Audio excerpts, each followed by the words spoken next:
आज हम एक ऐसी कहानी में उतरेंगे जो बहुत पेचीदा है और उतनी ही दिलचस्प भी। एक ऐसे देवता की कहानी जिनके नाम से अक्सर डर पैदा होता है, लेकिन जिनकी अपनी जिंदगी दर्द और अन्याय की एक अनकही दास्तान है।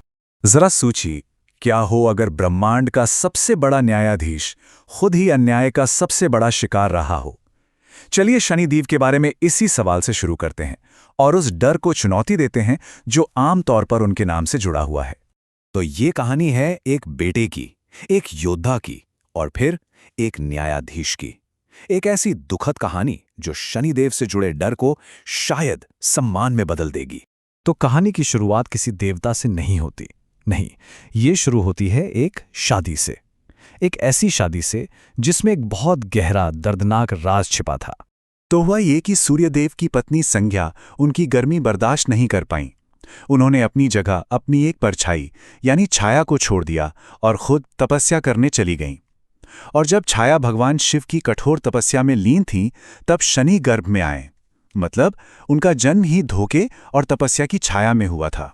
और कमाल की बात देखिए, जन्म से पहले ही मां के गर्भ में ही उनका रूप आग में गढ़ा जा रहा था। सूर्य की प्रचंड गर्मी और मां की तपस्या की वजह से उनकी त्वचा पूरी तरह से काली पड़ गई।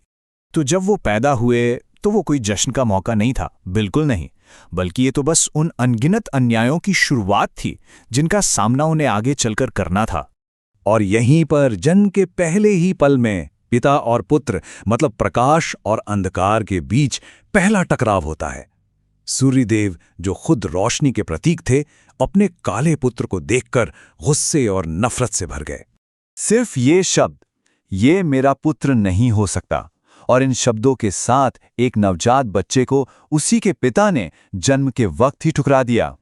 तो अब पिता ने तो ठुकरा दिया, लेकिन इस बच्चे को एक नया परिवार मिला। पर अफसोस, ये खुशी भी ज्यादा दिन टिक नहीं पाई और इसी त्रासदी ने उन्हें एक नया मकसद दिया। देखिए कैसे हालात एक मासूम को एक योद्धा बनाते हैं।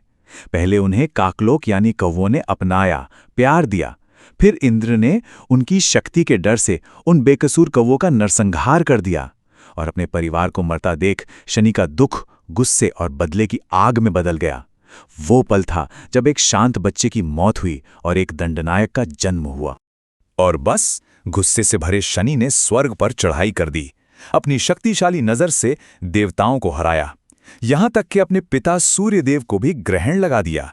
तो समझिए, ये उनकी ताकत का पहला प्रदर्शन था, जो बदला नहीं बल्कि एक भयानक अन्याय का सीधा जवाब था।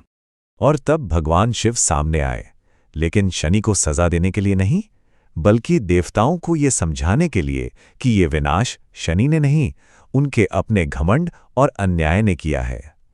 शिव ने शनि के उस गुस्से को एक ब्रह्मांडीय मकसद की तरफ मोड़ दिया। तो अब उन्हें अपना मकसद तो मिल गया, कर्म फलदाता बनने का, लेकिन उनकी अपनी जिंदगी की सबसे बड़ी और दर्दनाक घटना तो अभी बाकी थी। और यही इस कहानी की सबसे बड़ी ट्रेजेडी है।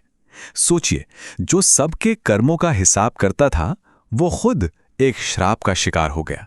और वो श्राप किसी दुश्मनी से नहीं, बल्कि अनजाने में हुई एक भूल, अपनी पत्नी की उपेक्षा से पैदा हुआ था।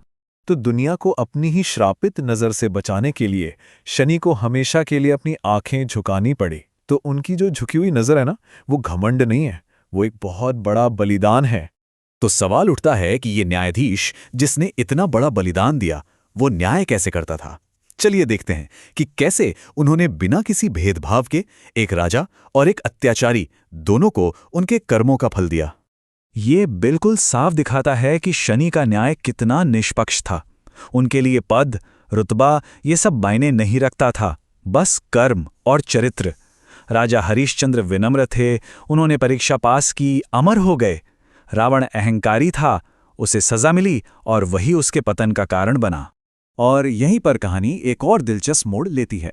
रावण शनि को बंदी बना लेता है और फिर लंका में हनुमान जी उन्हें खोज निकालते हैं, उन्हें आज़ाद कराते हैं और सरसों के तेल से उनके घावों पर मरहम लगाते हैं। तभी शनि ने वचन दिया कि जो भी भक्त उन्हें तेल चढ़ाएगा वो उनके प्रकोप से बचा रहेगा। तो इसी एक मुलाकात ने रावण का अंत भी तय किया और एक ऐसी परंपरा की शुरुआत की जो आज भी निभाई जाती है।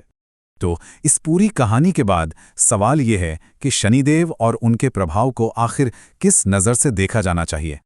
अक्सर लोग साढ़े साती से डरते हैं। उन्हें लगता है ये कोई सज़ा है, दुर्भाग्य का समय है। लेकिन इसका असली मतलब है कर्मों की सफाई। जैसे आग सोने को तपाकर कुंदन बना देती है, वैसे ही शनि का प्रभाव हमारे अहंकार और पापों को जलाकर हमारे असली स्वरूप को बाहर लाता है। ये शुद्धिकरण का समय है।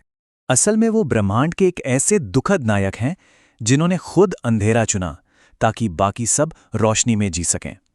ये कहानी क्रूरता की नहीं, ये कहानी है बलिदान की। तो अब अगली बार जब शनिदेव की मूर्ति सामने हो तो मन में क्या आना चाहिए? डर या फिर उस नायक के लिए सम्मान और आभार जिसने न्याय का बोझ उठाने के लिए खुद इतना दर्द सहा?